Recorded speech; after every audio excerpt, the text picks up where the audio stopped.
Cette si vous le conférence va souhaitez, maintenant être enregistrée. alors, si vous le souhaitez, vous pouvez couper les caméras en fait si vous ne souhaitez pas figurer à l'écran de notre enregistrement. Donc, bonjour à toutes et à tous. Donc, nous allons aujourd'hui vous faire une présentation sur une durée d'1 heure de la préparation du dossier de candidature, donc du CV et de la lettre de motivation. Donc, comment mettre en valeur mon expérience professionnelle dans un CV et comment rédiger ma lettre de motivation lorsque je candidate sur une offre d'emploi. Alors, avant d'entamer notre présentation, qui se veut aussi interactive, c'est pour ça qu'on vous a fait passer un QR code pour ceux qui le souhaitent, on va se présenter à vous.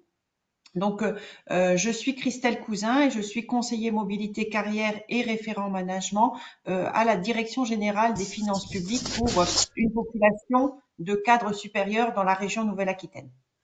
À toi, Nel.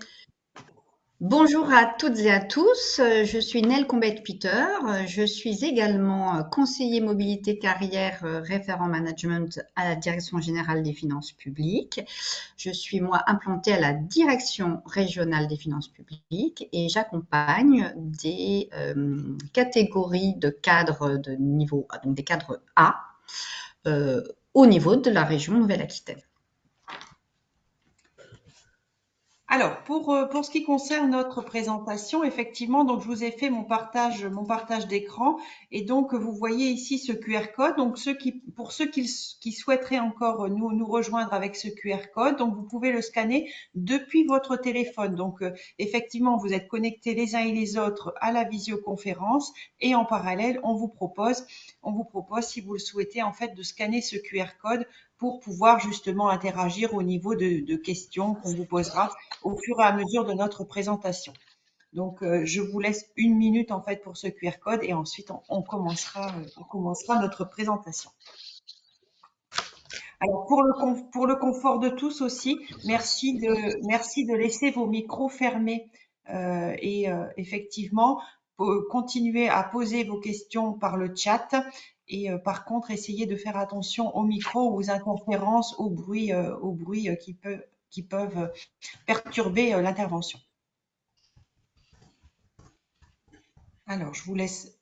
Je vois que certains se connectent encore sur le WooClap. Je contrôle les micros. J'en ai encore certains qui sont.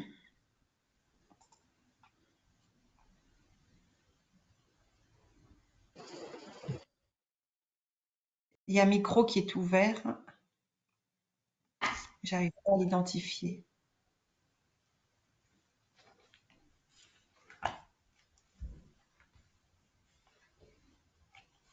Ici.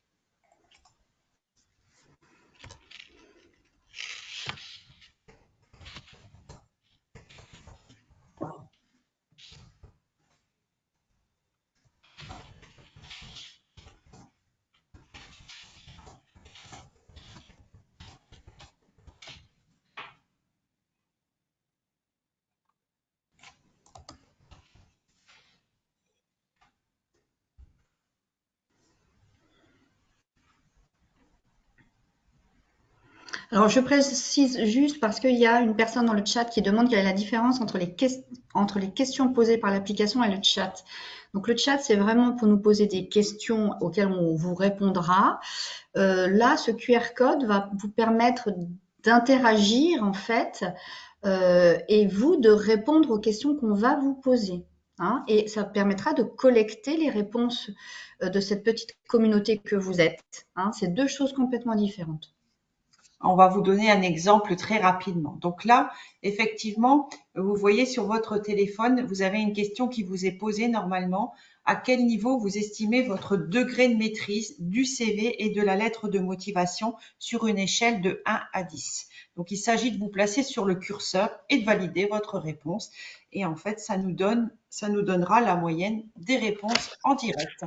Donc, voilà en fait l'illustration de notre interaction. Donc là, effectivement, c'est de savoir comment vous vous situez sur votre maîtrise, sur les difficultés que ça peut poser en fait sur la confection et la réalisation de ces deux documents. Alors, pour l'instant, en fait, on voit un niveau qui est au-dessus de la moyenne sur les deux documents.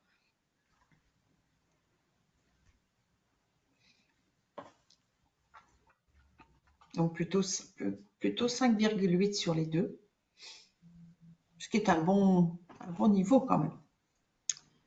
C'est toujours intéressant de s'auto-évaluer et vous verrez effectivement par rapport à ce niveau qui est effectivement plutôt dans la moyenne, si à l'issue de cette conférence, vous avez le sentiment d'avoir appris des choses ou pas, ou si ça confirme que vous étiez effectivement dans une maîtrise et une approche de ces outils de valorisation correcte ou pas.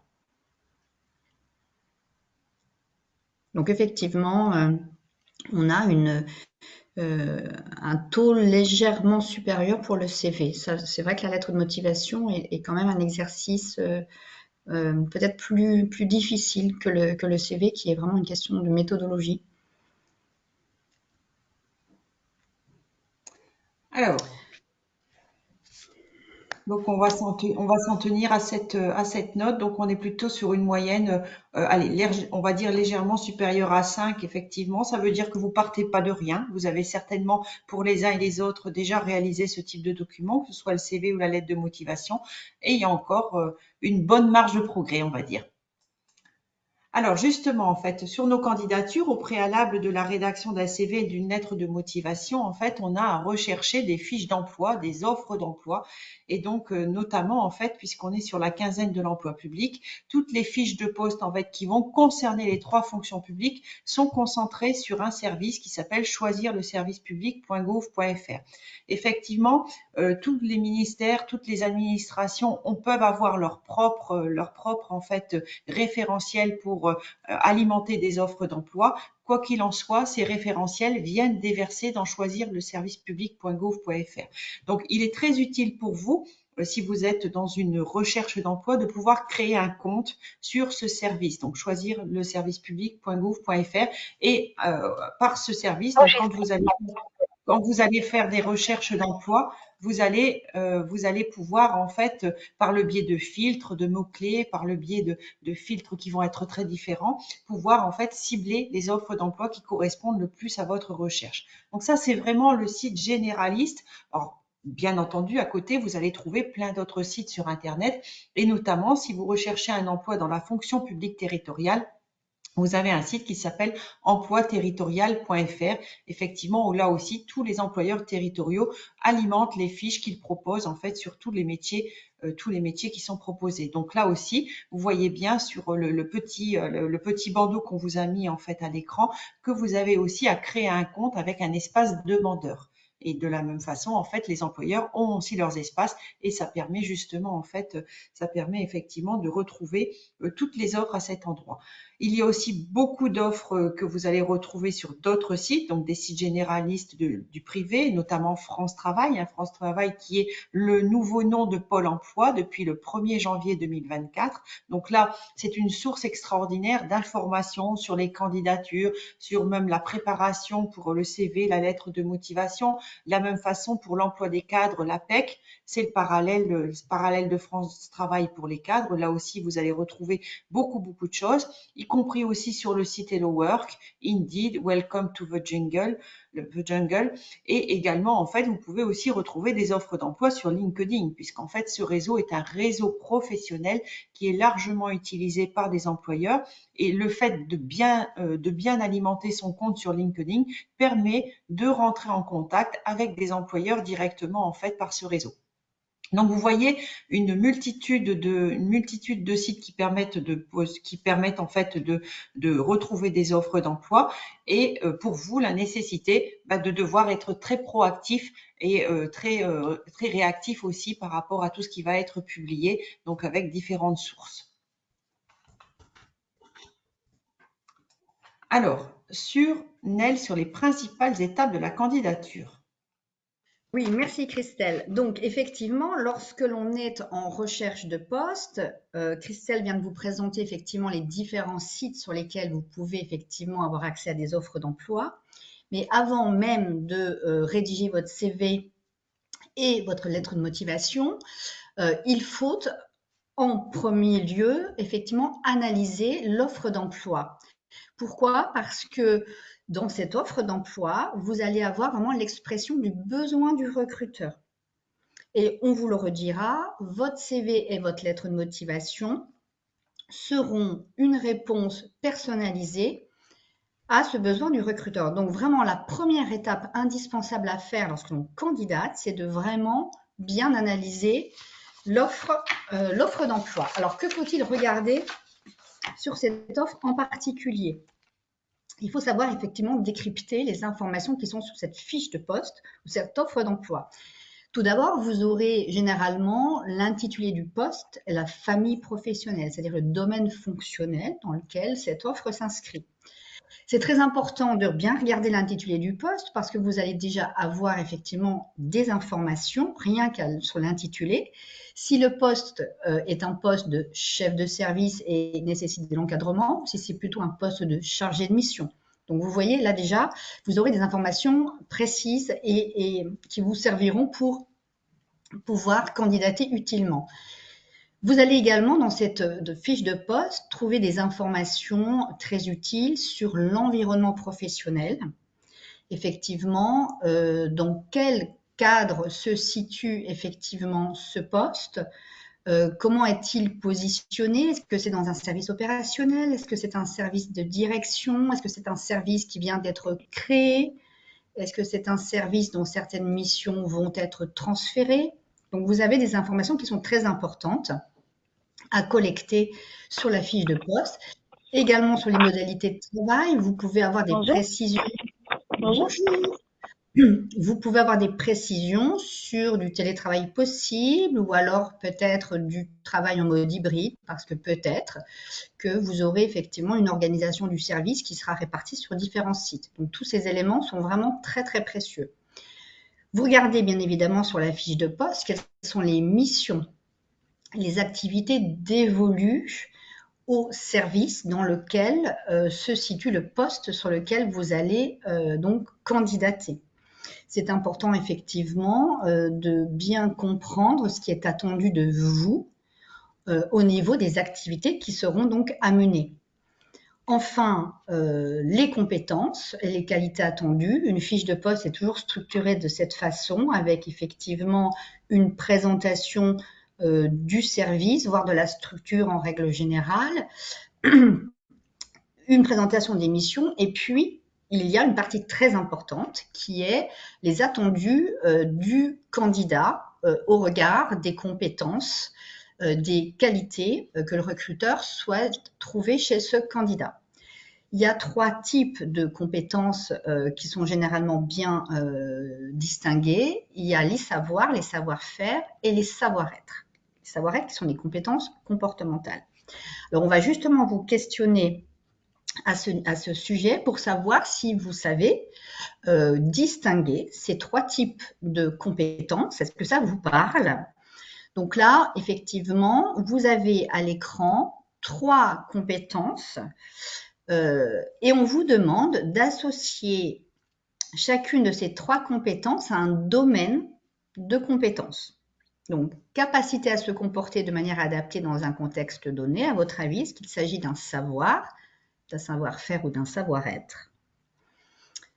Deuxième question, savoir théorique qui s'acquiert par la formation et l'expérience professionnelle ou extra-professionnelle. À votre avis, est-ce que c'est la définition du savoir, du savoir-faire ou du savoir-être? Troisième définition, compétences techniques et opérationnelles acquises par l'expérience dans un domaine déterminé. De quoi parle-t-on? Quelle est donc cette compétence qui est définie à travers ces mots? Alors, on vous laisse quelques secondes pour répondre. Alors, pendant que vous répondez, en fait, je regarde le chat. Effectivement, on mettra ce document à disposition de la PFRH à la fin de notre intervention et cette intervention est enregistrée. Donc, nous mettrons également à disposition de la PFRH le replay de la conférence. Pour la question de Madame Nicole, on y reviendra plus tard, à la fin de l'intervention sur le CV. Alors, vous êtes 10 à avoir répondu. Alors, quelles sont les réponses les plus fréquentes pour l'instant, Nel? Alors, les réponses les plus fréquentes. Donc, pour le moment, concernant le savoir-être, savoir-être. Vous êtes 13 à indiquer que le savoir-être est la capacité à se comporter de manière adaptée dans un contexte donné. C'est tout à fait exact.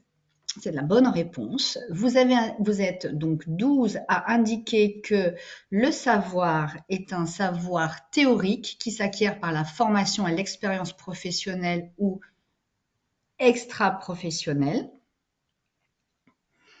Donc les savoirs, c'est effectivement toutes ces connaissances effectivement théoriques. Vous avez raison. Le savoir-faire, vous avez indiqué majoritairement qu'il s'agissait des compétences techniques et opérationnelles acquises par l'expérience dans un domaine déterminé. C'est ça. Donc en fait, voilà, vous avez effectivement donné les 3 définitions qui concernent ces 3 domaines de compétences, à savoir le savoir, le savoir-faire et le savoir-être. Donc c'est très important effectivement sur une fiche de poste d'être attentif à ces compétences parce que ça va vous permettre de vous sentir ou non légitime à candidater. Il faudra bien évidemment que vous vérifiez que les compétences attendues sont en adéquation avec votre parcours professionnel et donc les compétences que vous avez pu développer à travers les expériences professionnelles que vous avez eues. Alors, on voulait vous signaler que s'agissant de ces compétences, il y a en fait un dictionnaire des compétences, un dictionnaire que vous trouverez sur le site de la fonction publique. Ce dictionnaire, il a en fait comme intérêt de lister les savoirs, les savoir-faire, les savoir-être et surtout, ça donne une définition partagée entre tous les employeurs publics sur ce qu'il y a derrière ces compétences. Donc, c'est intéressant d'aller effectivement consulter ce dictionnaire lorsque, par exemple, vous faites votre CV, parce qu'en fait, c'est une définition qui est effectivement harmonisée dans la fonction publique. On vous pose une seconde petite question. Là, on vous demande d'associer en fait à chaque domaine de compétences des compétences que vous pouvez tout à fait retrouver sur une fiche de poste. Lorsque l'on parle par exemple de l'esprit d'équipe, à votre avis, s'agit-il d'un savoir-faire ou d'un savoir-être? Quand on parle de capacité rédactionnelle également, pour vous, ça fait référence à quel domaine de compétences? Le fait d'être empathique. Pour vous, c'est un savoir-faire, un savoir-être ou un savoir et gérer des situations de crise. À votre avis, de quoi s'agit-il? On insiste un petit peu là-dessus parce que c'est important quand on rédige effectivement un CV de savoir de quoi on parle et ce que l'on met en avant et de valoriser ses compétences.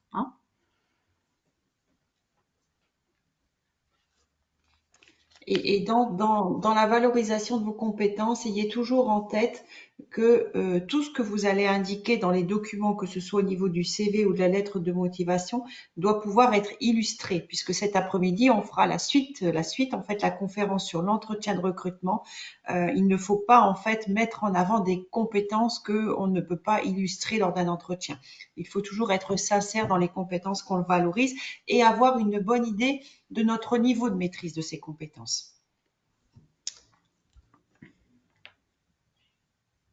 Alors, quelles sont les réponses les plus fréquentes pour l'instant? L'empathie. Nella. Alors, l'empathie est effectivement un savoir-être. Vous avez parfaitement raison. C'est ça, effectivement. Gérer des situations de crise, donc vous avez indiqué qu'il s'agissait d'un savoir-faire comme avoir des capacités rédactionnelles et avoir un esprit d'équipe. Alors, avoir un esprit d'équipe, c'est plus du savoir-être. Pour le coup, c'est plus du savoir-être que du savoir-faire.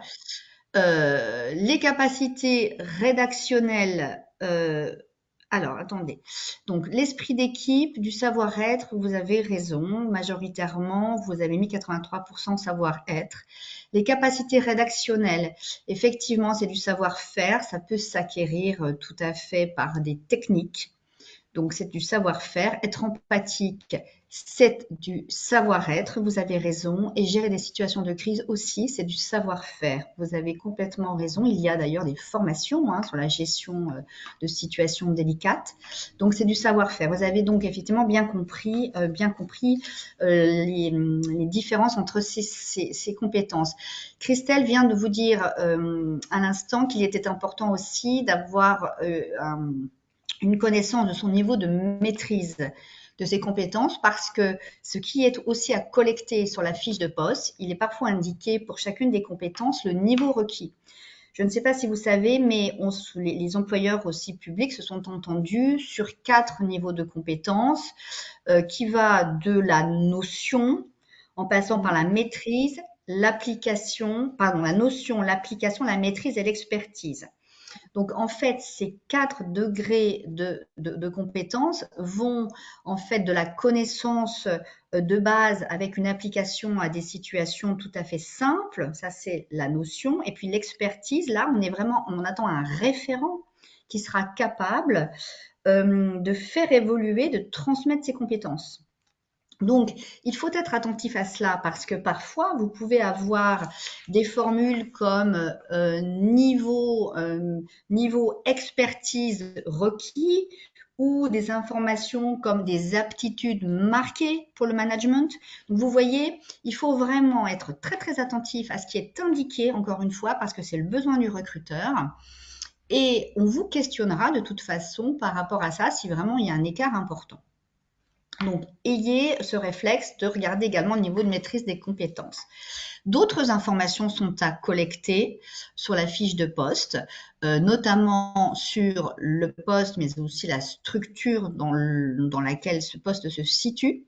Donc, ça va vous permettre effectivement de vous renseigner sur le poste, sur le service, et grâce à ces éléments que vous allez collecter, donc soit sur la fiche de poste, soit en passant des coups de fil, parce que sur la fiche de poste, vous avez toujours une personne contact à appeler. On vous invite à contacter toujours un maximum de personnes pour avoir des informations et croiser les informations. Alors, vous pouvez contacter la personne contact sur la fiche de poste, mais vous pouvez aussi contacter des personnes qui occupent des postes similaires, des collègues. Vous pouvez contacter des personnes qui travaillent dans la structure. Ces éléments vont vous permettre d'une part de vous rassurer et de conforter le fait que vous avez vraiment envie de candidater, mais ça va vous permettre aussi, on le verra, d'étayer les éléments de motivation dans votre lettre de motivation. Ça montrera effectivement que vous avez investigué, que vous avez été curieux et que vous avez collecté des informations. Voilà. Donc ça, vraiment, ce travail d'investigation, il est très important avant même de rédiger votre CV et votre lettre de motivation. Voilà. Et puis, en collectant et en croisant les informations, vous allez peut-être aussi vous rendre compte qu'il y a des difficultés sur le poste ou prendre conscience qu'il y a des enjeux particuliers qui transparaissaient peut-être pas forcément, mais voilà. Vous allez avoir une vision très, très éclairée du poste sur lequel vous candidatez. Exactement. Alors, justement, sur notre dossier de candidature, en fait, notre dossier qui est composé dans la plupart des recrutements par un CV et une lettre de motivation. Donc, on vous dit ici sur cette diapositive que nous sommes sur une réponse personnalisée. Ce mot est souligné parce qu'il est très, très important. En fait, le CV et la lettre de motivation vont être adaptés à chaque fois à chaque proposition, à chaque offre d'emploi qui va être formulée par un recruteur. C'est très important de pouvoir en fait enregistrer ce mot personnalisé. Alors ça veut dire quoi en fait? Ça veut dire qu'effectivement, vous avez un recruteur qui a exprimé un besoin et donc vous avez à répondre à ce besoin avec toutes les compétences, les qualités professionnelles que vous avez, votre expérience professionnelle et donc vous allez par le biais de votre candidature, mettre en avant votre expérience qui est la plus appropriée pour répondre à ce besoin. C'est en ce sens qu'on ne peut pas faire un document générique. Le document générique, ça peut être une pratique qui a été faite il y a quelques années. Il faut oublier ça. Alors, votre dossier doit donner envie à un recruteur de vous voir dans le cadre d'un entretien de recrutement. Ça doit lui donner envie d'en connaître plus sur vous et de vous prendre à l'entretien, parce que pour certaines offres d'emploi qui sont attractives, on peut avoir pour une même offre, et c'est le cas à la DGFiP dans certains départements, on peut avoir pour une même offre une vingtaine, une trentaine de candidatures.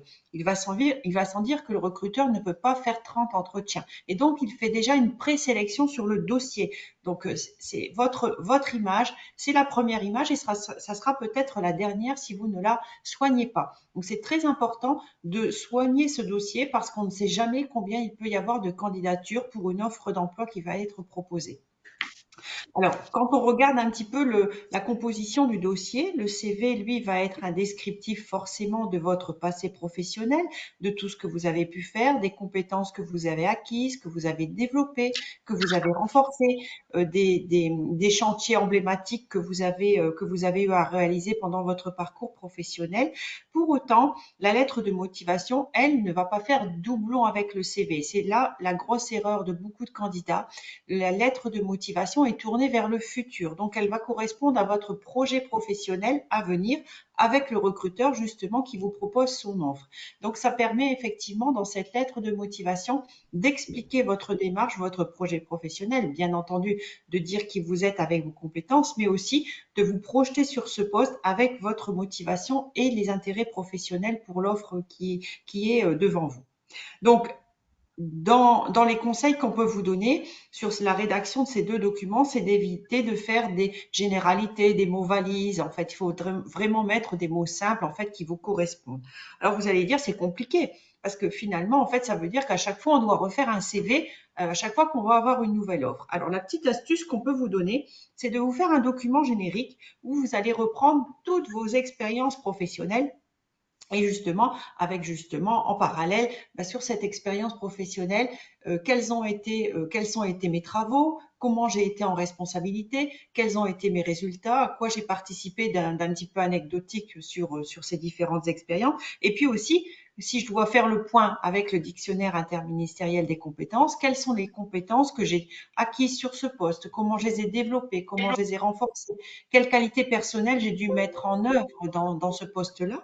Et donc, si vous voulez, avec ce document générique que vous aurez, qui ne sera pas forcément très, très bien mis en forme, ça vous permettra en fait d'aller alimenter ensuite un CV qui va correspondre à l'offre proposée en sélectionnant uniquement les expériences qui sont les plus emblématiques, qui vous rapprochent le plus de l'offre. Donc voilà le petit conseil qu'on peut vous donner sur ces deux documents. Alors, si on doit aller vers le CV, donc le CV, il a pour objectif de rassurer un recruteur. Ça, c'est pour lui, ça sera vraiment son objectif, et il va vous permettre, dans certains cas, de décrocher un entretien. Alors, soit directement, si en fait il n'y a pas beaucoup de candidatures, le recruteur va prendre tout le monde en entretien. Pour autant, si vous êtes sur des postes qui sont largement prisés ou des départements qui sont largement prisés, vous allez être en concurrence avec beaucoup d'autres personnes. Donc, votre CV, on vous donne quelques petites pistes là. Ce CV doit être clair, agréable à lire et comporter toutes les informations utiles.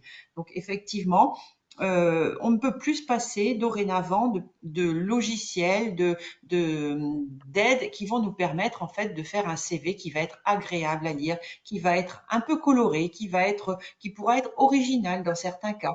Donc vraiment, vous voyez là par exemple sur la petite image qu'on vous a mis, effectivement un CV qui va comporter en fait des couleurs, des mises en forme. La mise en forme compte autant que le fond, et donc il faut la soigner. Donc on vous donnera après des astuces sur quoi utiliser pour le faire. Donc, sur le fond, bien entendu, il doit faire ressortir toutes les compétences qui sont attendues et en lien avec le poste. Ça sert à rien, en fait, de mettre des compétences, en fait, et ça, vous pourrez en parler à l'oral, mais ça sert à rien d'aller outre mesure développer des compétences qui ne sont pas recherchées par notre recruteur, puisqu'on lui répond. Donc, personnaliser à chaque fois pour faire apparaître aussi ce qui ressort de vous et qui répond aux besoins. Et là aussi, déjà à ce niveau-là, en fait, ça nous permet, en fait, quand on rédige nos documents, de nous rendre compte que effectivement, on peut avoir des écarts entre les compétences attendues et celles qu'on détient. Il s'agit d'avoir une analyse critique et de se dire, bon, là, en fait, mon recruteur, lui, il cherche le candidat idéal. hein. Et des fois, il peut rechercher un candidat qui va être très, très idéal, c'est-à-dire un mouton à 5 pattes.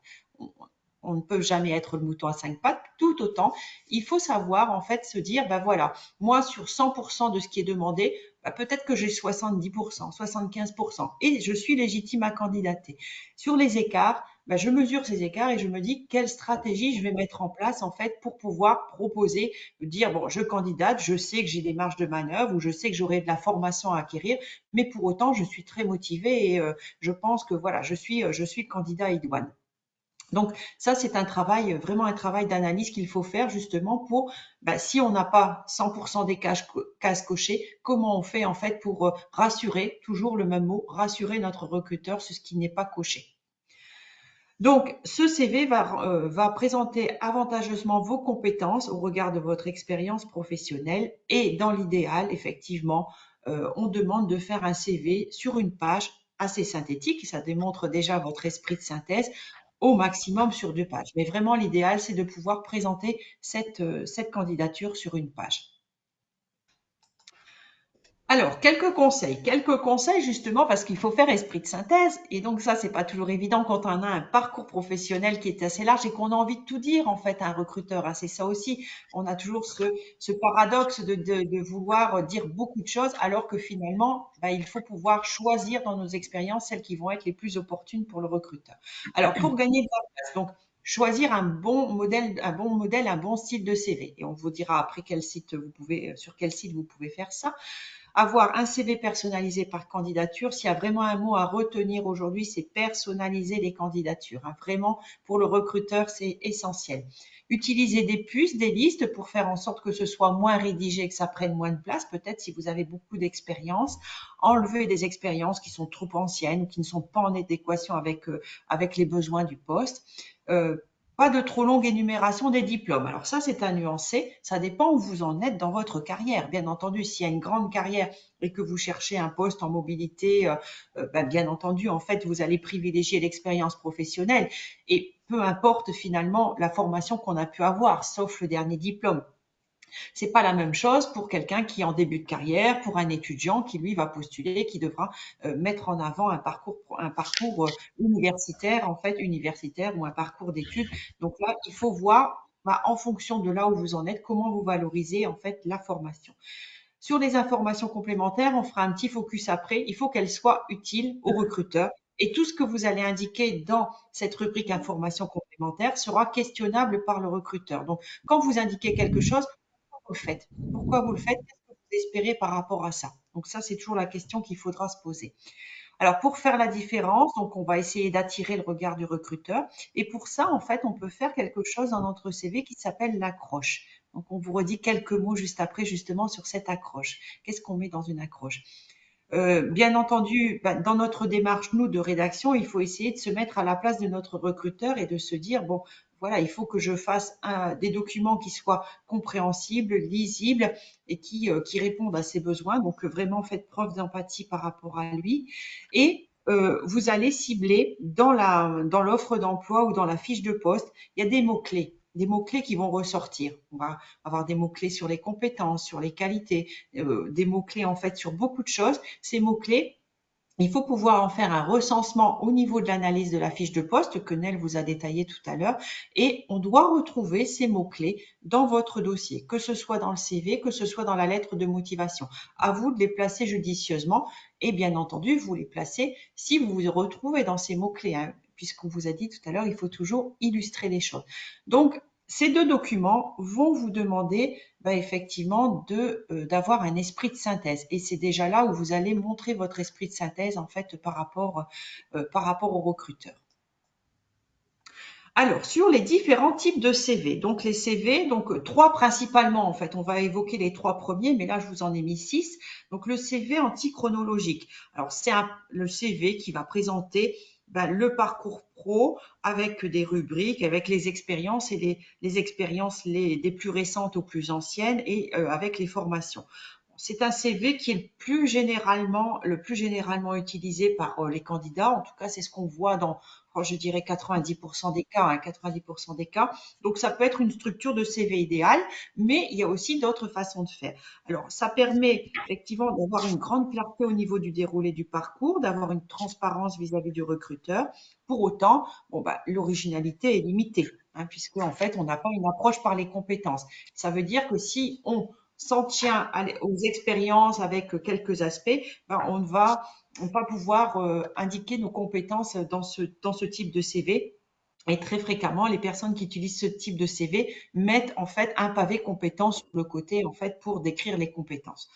Bon, c'est un CV qui fonctionne, hein, de toute façon avec la plupart des recruteurs. Alors, ça convient, ça peut convenir pour des profils peu expérimentés et aussi pour des parcours peu diversifiés et assez linéaires. On a aussi d'autres personnes en fait qui utilisent ce type de CV parce que effectivement c'est le plus courant et c'est celui qui va demander le moins de travail au final en termes d'esprit de synthèse.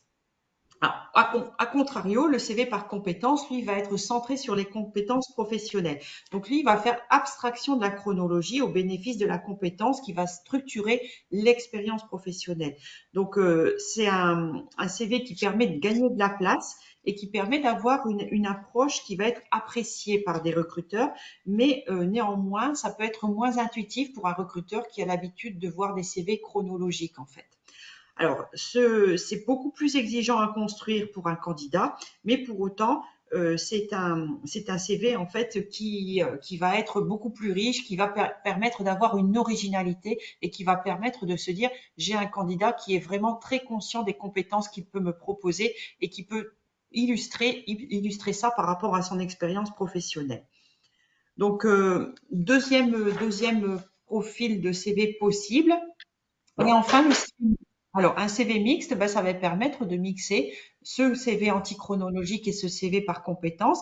Donc, il reprend la forme du CV chronologique, mais à chaque expérience, on va avoir le souci de souligner la compétence qui va être mobilisée dans chaque poste. Et ça, c'est très intéressant. C'est très intéressant parce que ça permet d'avoir un regard critique sur les expériences qu'on a occupées et de se dire, ben, finalement, dans ce poste-là, ben, j'ai beaucoup évolué, j'ai beaucoup progressé sur cet aspect. Donc ça, il est intéressant et donc ça permet justement, au lieu d'avoir un pavé qui va regrouper toutes les compétences sur un catalogue, on va dire, là, vous l'associez aux expériences et vous voyez un cheminement, une progression de carrière aussi, hein. Donc là, il y a vraiment l'idée de cheminement. Donc, il peut être très intéressant, ce CV, ben, pour donner un petit peu en fait d'étoffe aux expériences qui sont exprimées. Quoi qu'il en soit, quel que soit le CV que vous allez utiliser, ben vous allez prendre en fait la forme qui vous inspire le plus, celle dans laquelle vous vous retrouvez le plus. Peut-être que si vous êtes dans une première expérience de CV, vous allez commencer par un CV antichronologique qui va, qui va permettre d'être assez exhaustif. Pour autant, pour ceux qui ont l'habitude du CV et qui ont envie de sortir un peu du lot, le CV mixte ou le CV par compétences peuvent être très intéressants. Alors, justement, Nélia.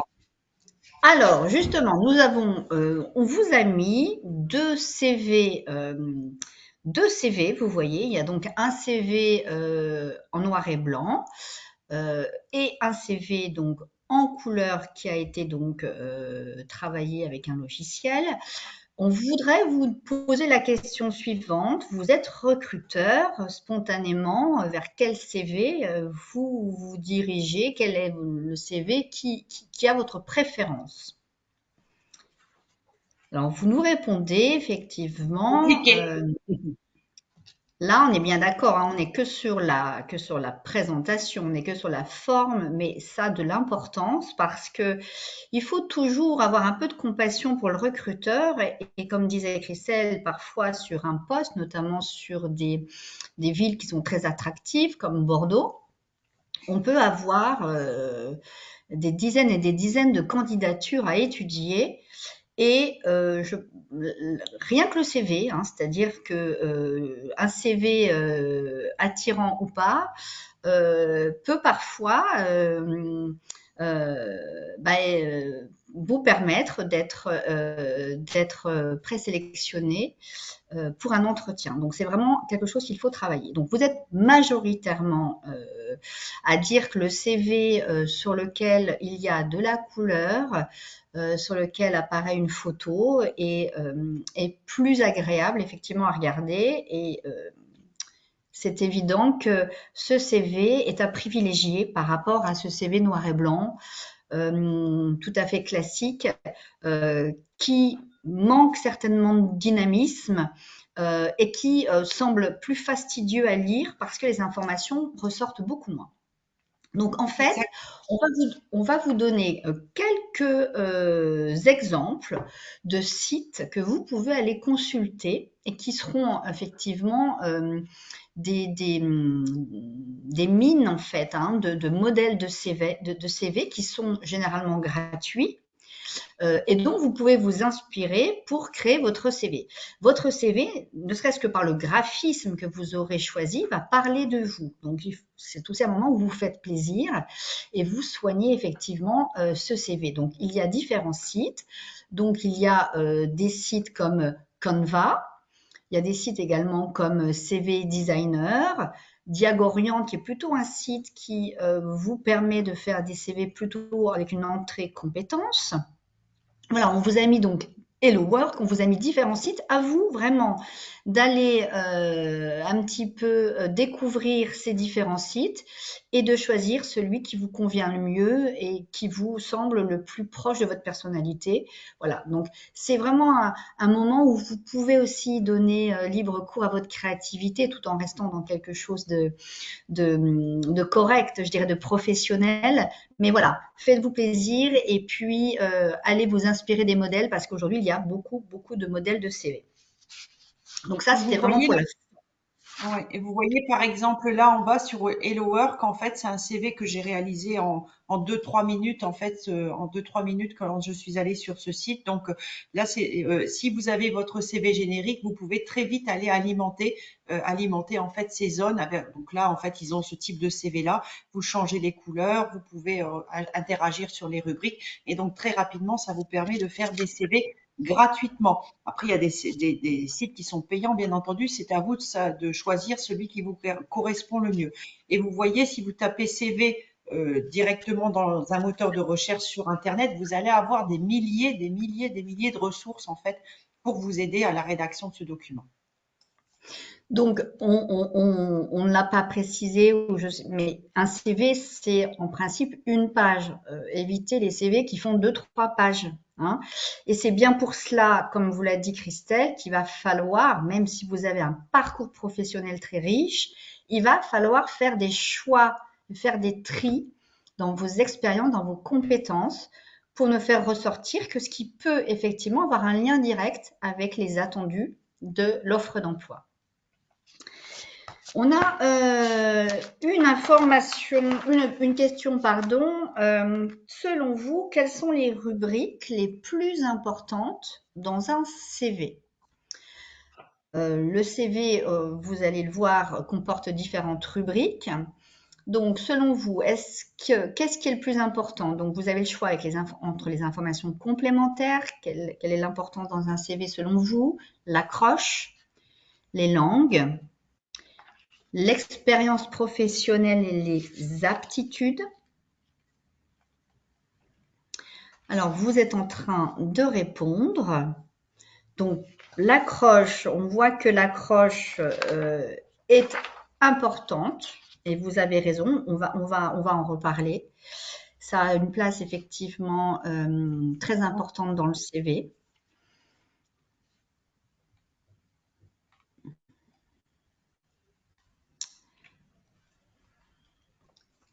Donc, il y a donc pour vous des rubriques qui n'ont pas d'importance. Je vois les informations complémentaires ou les langues.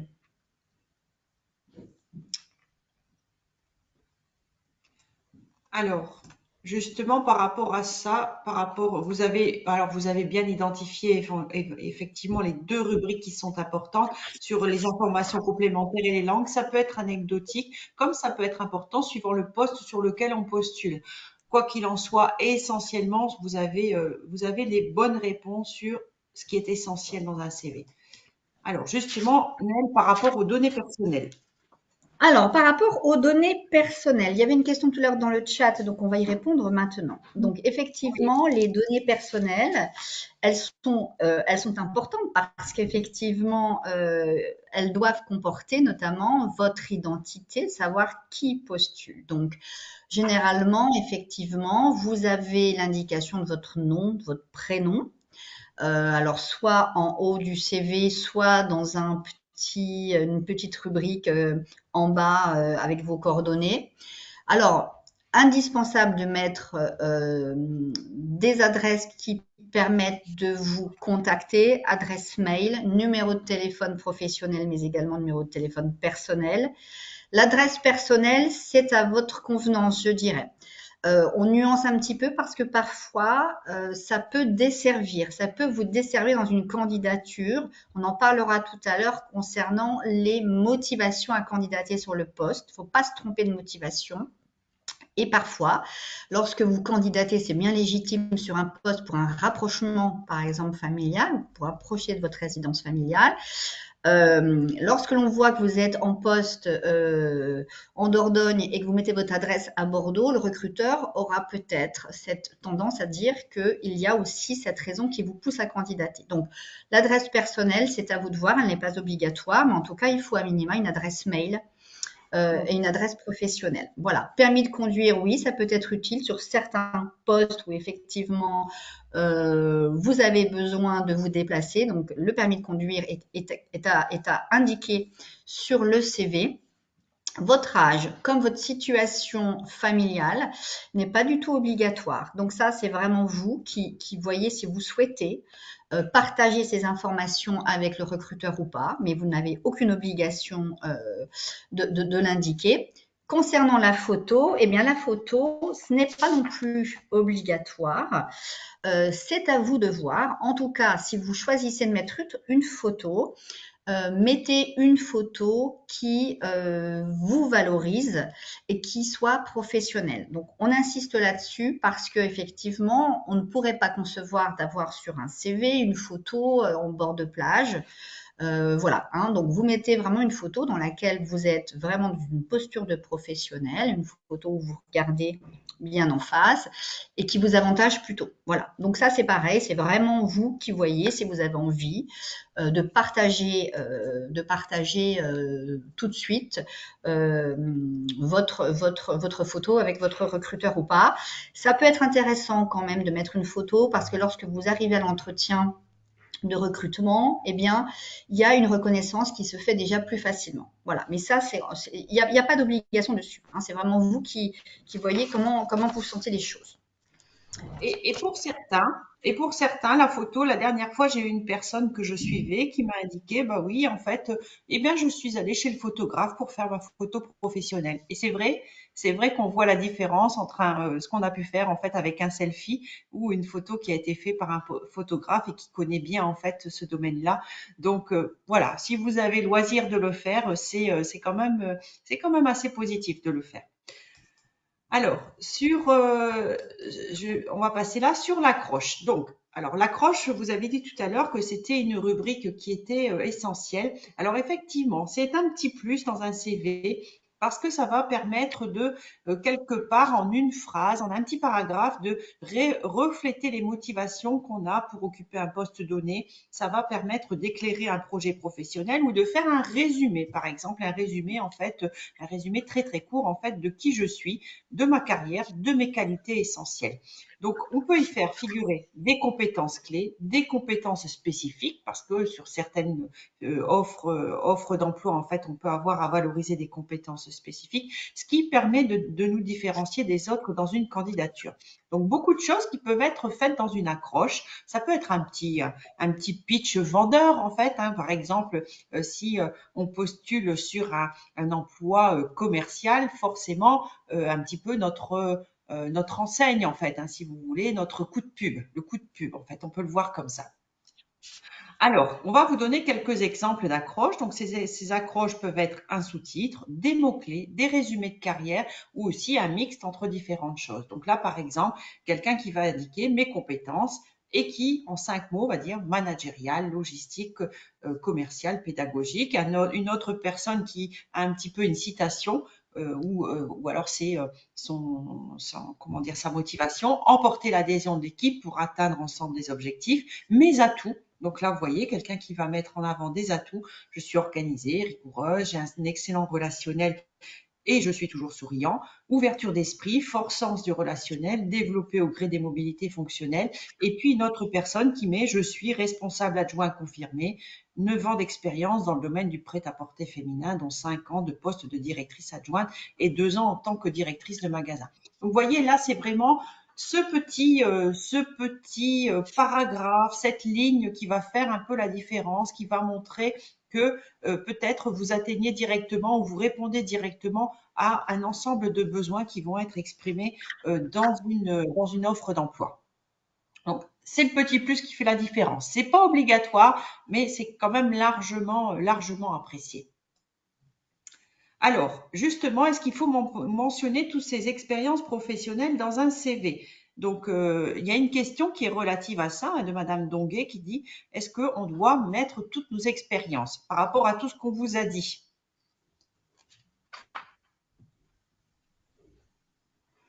Mhm.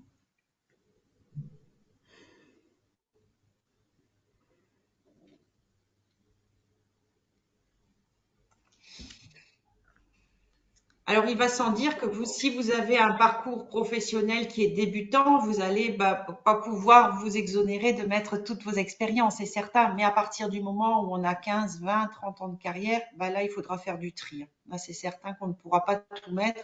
Donc, effectivement, en fait, on ne va pas mettre en avant toutes nos compétences, mais vous avez raison, vous avez bien compris celles qui sont les plus pertinentes avec le poste dédié, celles qui sont en adéquation avec l'offre. Donc, vous avez bien compris qu'il faut aller à l'essentiel. Alors justement, Nel, par rapport à ça, qu'est-ce qu'on peut dire de plus à nos participants?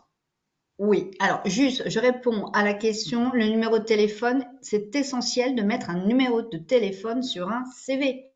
Le recruteur peut avoir besoin de précision, peut avoir besoin de vous joindre rapidement, il faut impérativement mettre un numéro de téléphone sur un CV. Voilà. Et un bon numéro de téléphone, je vous le dis parce que parfois, dans la précipitation, on met un numéro de téléphone avec une petite coquille dedans. Donc, téléphone indispensable. Les expériences professionnelles et les aptitudes. Cette rubrique, c'est la rubrique essentielle, c'est la plus importante de votre CV. C'est vraiment une rubrique qu'il va falloir travailler. Donc, dans ces expériences professionnelles, aptitudes, vous l'aurez compris, vous allez mettre les expériences dont vous êtes fiers, les expériences qui sont valorisantes pour vous, et encore une fois, on le répète, qui sont en lien, qui ont une utilité avec le poste sur lequel vous candidatez. Donc, ce sont des expériences qui vont pouvoir rassurer le recruteur, qui va se dire effectivement, ce candidat a les aptitudes requises, mais s'il n'a pas les aptitudes, il a le potentiel pour développer les aptitudes. Hein. Ça, on peut être aussi sur une notion de potentiel. Donc, on ne met pas toutes ces expériences, mais on valorise celles dont on est le plus fier, dans lesquelles on a eu une part très active. Et lorsque l'on parle d'expérience professionnelle, d'aptitude, lorsqu'on parle de compétences, bien évidemment, il faut illustrer d'exemples précis, de chiffres, donner des résultats. Une compétence comme ça toute seule, c'est abstrait, ça n'évoque pas grand-chose. Donc vraiment, sous chaque expérience professionnelle, il faudra bien penser à indiquer la réalisation concrète, par exemple, qui prouve que vous avez bien cette expérience. Et encore une fois, donner quelques indications. Lorsque vous dites que vous êtes encadrant, eh bien, donnez effectivement la taille de l'équipe que vous encadriez. Est-ce qu'il y avait des télétravailleurs ou pas? Est-ce que vous avez fait du management à distance? Donc voilà, donnez des choses très précises. Et dans ces expériences professionnelles, si vous avez eu plusieurs postes identiques dans des structures différentes, c'est peut-être pas la peine de remettre toutes les expériences si vous avez exactement eu les mêmes missions, hein. Donc, essayez de faire en sorte que votre parcours mette en avant des expériences riches, diversifiées et puis qui sont, encore une fois, en lien avec le poste. Voilà. Donc, bien décrire effectivement le poste occupé. Il faudra préciser effectivement si c'est un poste administratif ou comptable, si vous étiez adjoint ou responsable de service, si vous étiez chargé de mission, hein. Donc, tout ça doit apparaître dans cette partie expérience professionnelle. Donc, il faudra bien évidemment là insister sur vos aptitudes. Donc, les aptitudes managériales, c'est très important. Il faut penser effectivement à faire un petit focus dessus. Et puis, c'est là que vous allez regrouper aussi vos différentes compétences, savoir-faire, savoir-être. Donc, sens du dialogue, capacité de décision. Donc, en fait, ces aptitudes sont en principe en adéquation avec celle qui était indiquée sur la fiche de poste. On est toujours effectivement sur cette réponse personnalisée aux besoins du recruteur.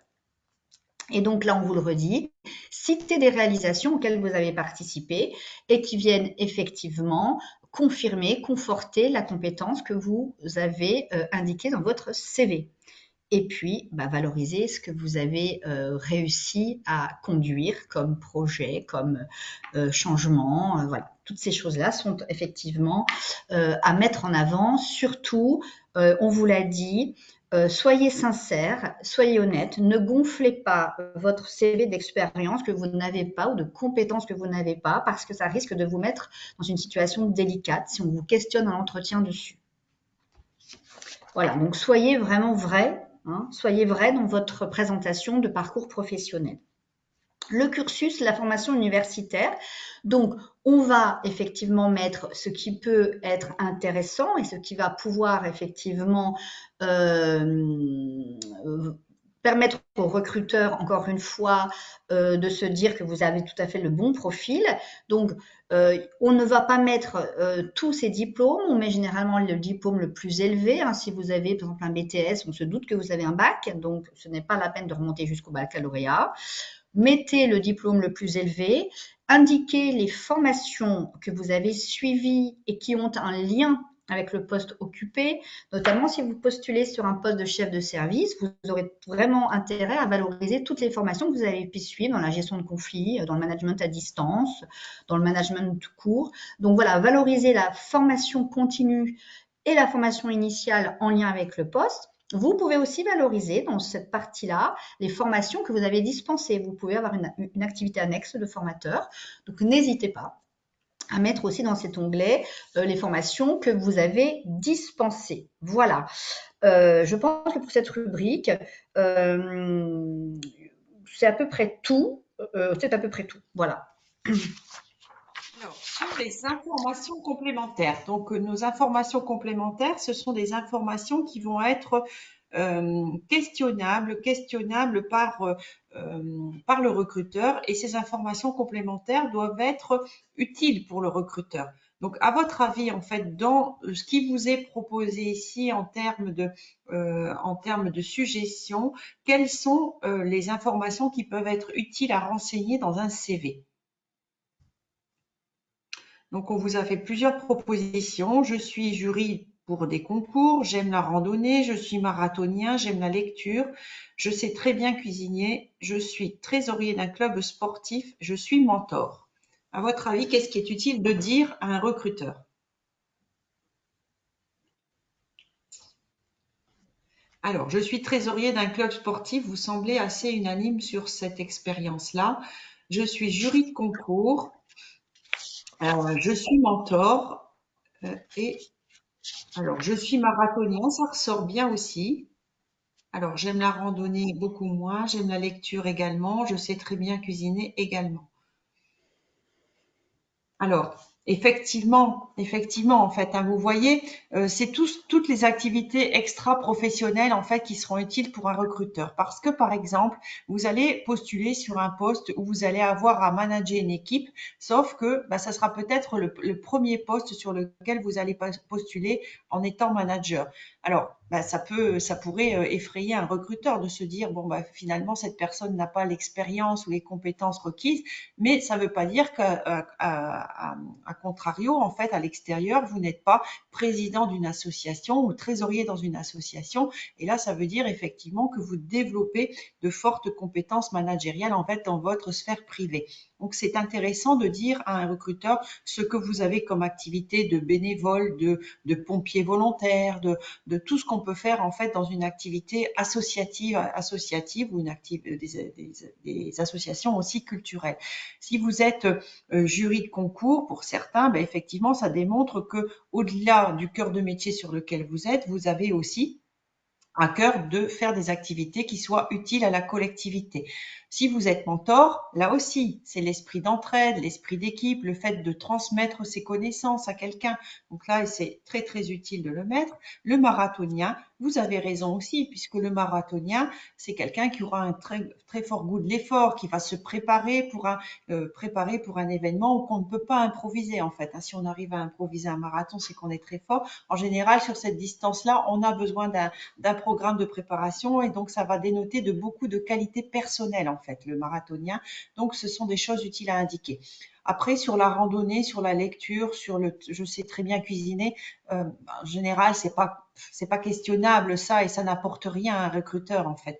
Alors bien entendu, si vous êtes cuisinier et que vous participez à Top Chef, ça peut être utile. Pour autant, en fait, pour le reste, bon, ce pas des informations qui vont apporter quelque chose à votre candidature. Donc, vous avez bien compris comment il faut faire. Tout ce qui va être extra-professionnel, en fait, c'est ce qui va vous mettre en avant, ce qui va vous faire la cerise sur le gâteau, en fait, par rapport à un autre candidat, ce qui pourra aussi, en fait, faire l'objet de questions hein, par vos recruteurs, parce que si vous êtes cadre dans une association, si vous êtes bénévole, si vous êtes pompier volontaire, si vous participez à des choses dans le cadre de votre entreprise, en fait, qui permettent justement de montrer votre investissement, tout ça va être utile en fait pour lui indiquer en fait toutes les qualités que vous avez. Alors c'est un espace de liberté pour vous. On y met des choses qui vont nous permettre de nous différencier positivement. Attention à ne pas mettre des éléments qui pourraient être préjudiciables pour vous dans dans cette rubrique-là. À la limite, cette rubrique peut ne pas exister, dans un CV. C'est tout à fait compréhensible. Concernant les compétences et les langues, là aussi, en fait, ça va dépendre en fait des offres d'emploi sur lesquelles vous postulez. Dans la majorité des offres d'emploi qui sont proposées dans le service public, ce sera pas nécessaire. Ce sera pas nécessaire d'avoir le TOEIC en anglais ou d'avoir le DEL en espagnol. Pour autant, il peut y avoir des postes transfrontaliers où ça sera nécessaire. Et effectivement, là, vous allez bien cibler que vous allez devoir indiquer un niveau de langue et justement avec quelque chose de très précis. C'est pas lu, écrit, parlé. C'est aussi en fait de dire quel diplôme ou quel certificat vous avez obtenu. Certaines offres de poste aussi vont demander des maîtrises de logiciels particuliers. Donc dans ces cas-là, vous voyez bien qu'il faut indiquer ces logiciels. C'est pas le cas dans beaucoup d'emplois en fait, administratifs où là vous allez utiliser des logiciels métiers et bien sûr des bases en fait en termes de bureautique. Mais il y a d'autres types d'emplois, par exemple sur les emplois informatiques, on va vous demander des maîtrises sur des langages, sur des logiciels. Et donc là, vous l'indiquerez dans cette rubrique-là. Alors justement, on a une grille d'autodiagnostic du CV. Donc en fait, on vous propose cette grille d'autodiagnostic que vous allez retrouver dans un guide qui est très très intéressant. En fait, c'est une bible ce guide. Alors je l'avais tout prêt. Je vais pouvoir vous donner la référence précise de ce guide. C'est un guide qui a été fait par la DGAFP qui s'appelle Agir pour son projet de mobilité professionnelle. Donc, dans ce guide, qui est assez conséquent, vous allez trouver beaucoup d'informations pour candidater et notamment cette grille d'auto-évaluation du CV qui est très intéressante justement pour voir si vous avez coché tous les points de vigilance par rapport au fond et par rapport à la forme du CV. Alors, on vous remettra le support, donc vous allez le trouver en fait dans le support. Mais voilà, Nel vous a indiqué en fait dans le chat le guide Agir pour son projet de mobilité professionnelle qui est vraiment un outil très très utile en termes de candidature. Alors, sur la lettre de motivation, donc. Alors, sur la lettre de motivation, pardon. Donc, effectivement, la lettre de motivation, Christelle vous l'a dit en introduction, elle a des objectifs qui sont différents de celles du CV. Surtout, il faut que vous reteniez une deuxième chose, c'est que le CV et la lettre de motivation ne doivent pas ça ne doit pas être une redite, hein. Le CV, vous l'avez compris, c'était votre parcours professionnel, un petit peu ce qui est passé, ce qui a fait le professionnel que vous êtes aujourd'hui. La lettre de motivation, c'est votre projet professionnel, c'est les années à venir, hein. Donc, elle doit éclairer, compléter le CV, mais ne doit pas redire ce qu'il y a dans le CV. Encore une fois, elle doit être personnalisée, hein. Le recruteur ne doit pas avoir le sentiment que cette lettre de motivation, il l'a déjà lue X fois ou que cette lettre de motivation aurait pu être adressée sur n'importe quelle euh, offre d'emploi. Donc vraiment, il faut la personnaliser.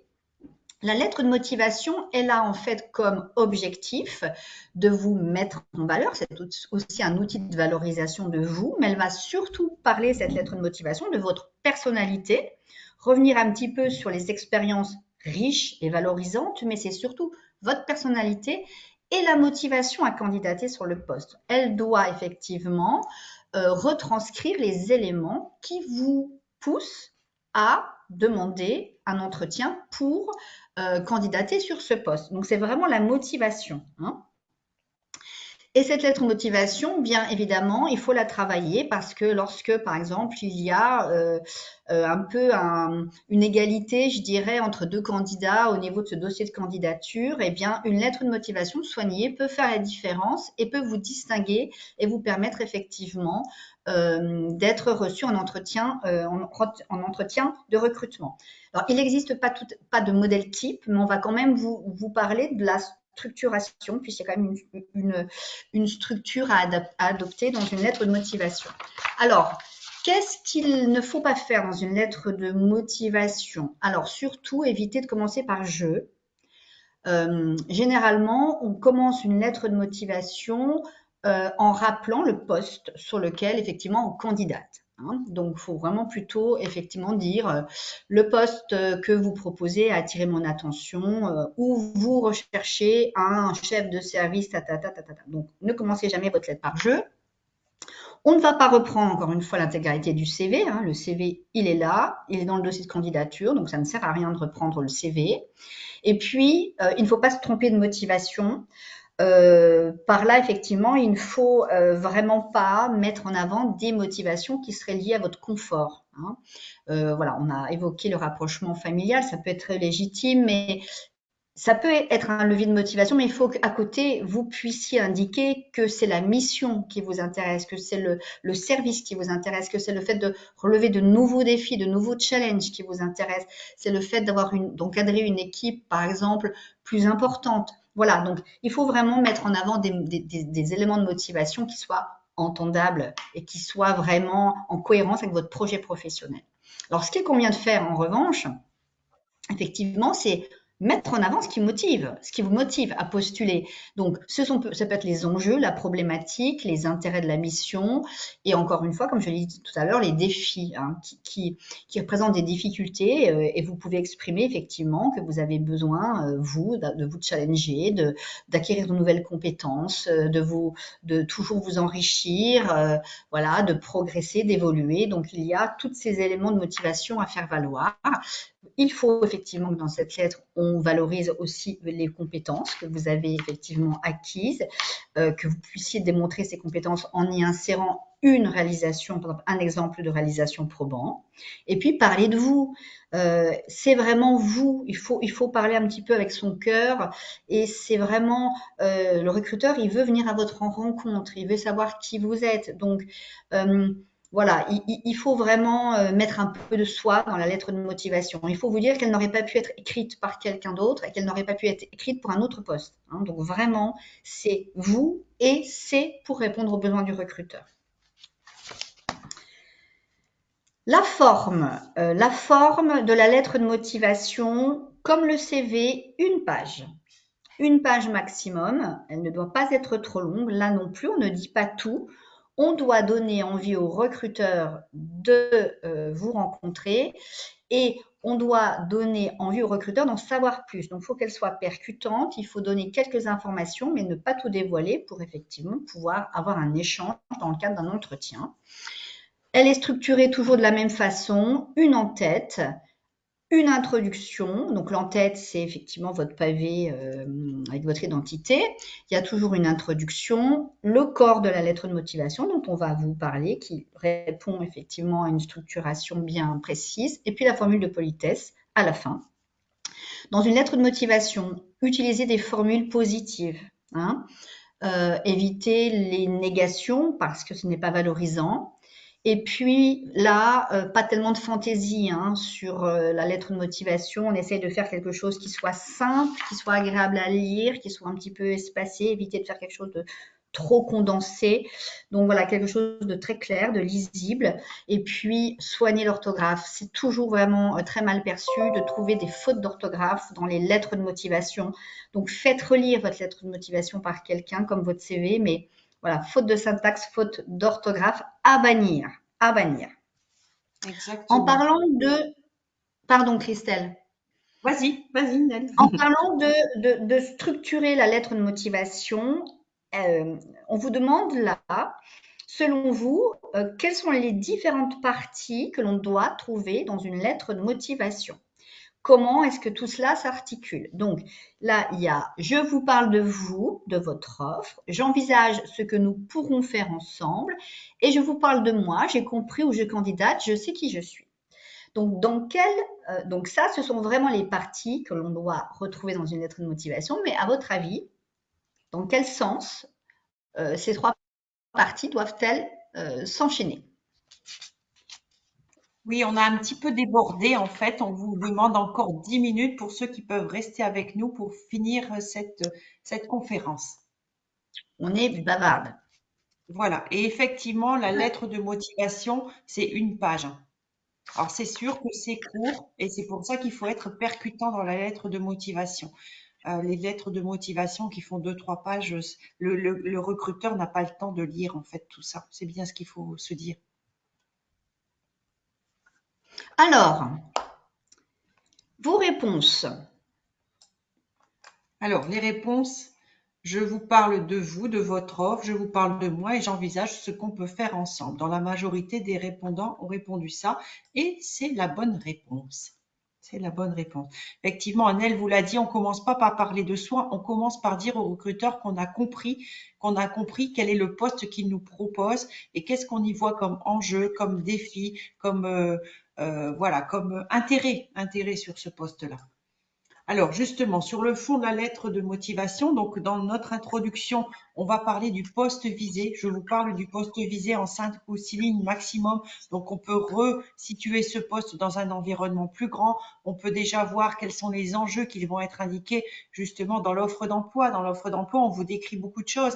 On peut vous décrire l'employeur. Ensuite, on va vous décrire l'administration, le service, enfin le gros service, la grosse direction, plus aller jusqu'au service et dire où vous vous situez un petit peu dans cet environnement. Donc là, il faut cibler quels sont les chantiers, quels sont les enjeux, quelles sont les transformations, enfin tout ce qui pourra être intéressant et qui fait que vous avez envie d'y aller tout simplement en fait. Donc là, c'est d'abord, je vous parle de ce poste et ensuite, dans le corps de la lettre, je vais vous parler de moi. C'est normal en fait. C'est là où, la plus grosse partie. Donc, je vais vous indiquer que j'ai bien compris où je candidate, je sais où je mets les pieds, je sais en fait qui je suis et par tous les contacts que j'ai pu prendre, je me suis rendu compte en fait de l'environnement de travail, des éventuelles difficultés, des chantiers qui vont se présenter à moi dans les semaines, dans les mois à venir en fait si vous me prenez. Et donc, je vais vous indiquer en fait dans ce corps de la lettre ce qui me motive. Donc, vraiment, quels sont mes intérêts professionnels, quelles sont mes motivations pour rejoindre cette offre d'emploi. Et aussi, dans cette partie-là, en fait, qui est le corps de la lettre, il faut absolument pouvoir dire au recruteur qu'est-ce que j'ai envie de faire avec vous, en fait, puisque là, en fait, c'est je réponds à votre offre et en fait, comment je me projette en fait en association avec vous, en collaboration avec vous sur ce poste donné. Donc ça, c'est vraiment ce qui va faire objet de comment j'ai envie de bosser avec vous. Et enfin, la formule de politesse, qui est tout simplement une proposition de rencontre qui est très traditionnelle, hein. Donc ça, vous en trouvez en fait dans beaucoup de documents. Donc là, on ne fait pas preuve d'originalité sur cette formule de politesse. Donc c'est ce corps de la lettre qui est vraiment central, où vous allez devoir, en quelques paragraphes, en fait, indiquer, illustrer peut-être, illustrer par deux, trois expériences, en fait, ce en quoi en fait vous êtes le bon candidat, exprimez votre motivation et pourquoi vous avez envie de travailler sur ce nouveau poste.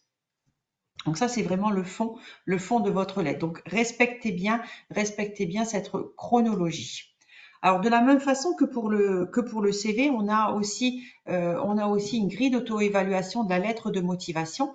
Donc effectivement, euh, on a là aussi en fait des points à cocher aussi bien sur la forme. Donc, vous voyez, par exemple, on dit la lettre est-elle synthétique, au maximum une page. Je coche ou pas si j'y suis. Alors, il va sans dire que si vous avez le maximum de croix par rapport aux coches positives, il faudra revoir votre lettre de motivation. Donc, ça peut être aussi pour vous un diagnostic de partir d'une lettre de motivation que vous aviez pu réaliser sur une précédente offre d'emploi et de regarder où vous en étiez. Donc là, Nel vous en a parlé, hein. Par exemple, on y retrouve dans cette grille d'auto-évaluation le fait d'avoir toujours des tournures de phrases positives. Effectivement, il faut être très positif dans nos candidatures.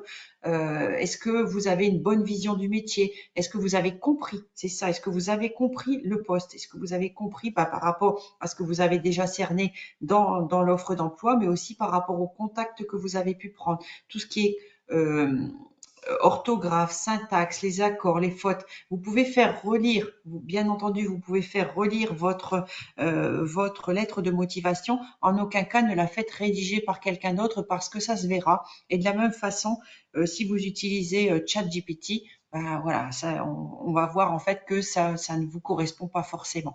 Ce qui est le plus désagréable pour un recruteur, avec mon expérience de recruteur, hein, c'est d'avoir un candidat en face de nous qui va être en décalage par rapport au dossier de candidature qu'il a pu réaliser. On voit très vite s'il est à l'origine du dossier de candidature ou si ça a été fortement réalisé, aidé par quelqu'un d'autre, fait à la place d'eux, on va dire. On peut se faire aider pour la relecture, mais pas faire à la place d'eux. Sur Alors, on a terminé, nous, avec notre présentation. Alors, quelles sont les questions, Nel, en fait, qui ne sont pas, pour lesquelles on n'a pas apporté de réponse, ou là même, en Alors, fait, les questions que vous pourriez avoir et auxquelles on vous répond avec grand plaisir maintenant. donc, bien sûr, la lettre de motivation n'est pas manuscrite, elle est dactylographiée, hein. Ça, c'est évident. Euh, j'ai fait un début de réponse à Nicole M. Je ne sais pas si elle est partie, mais je lui ai fait un début de réponse. Je crois que nous avons répondu à toutes les questions. Est-ce qu'il y a d'autres questions? Je vais arrêter le partage d'écran, ça va peut-être permettre de vous voir. N'hésitez pas, vous pouvez prendre la parole, lever la main, en fait, si vous avez envie de nous poser des questions par rapport à cette intervention.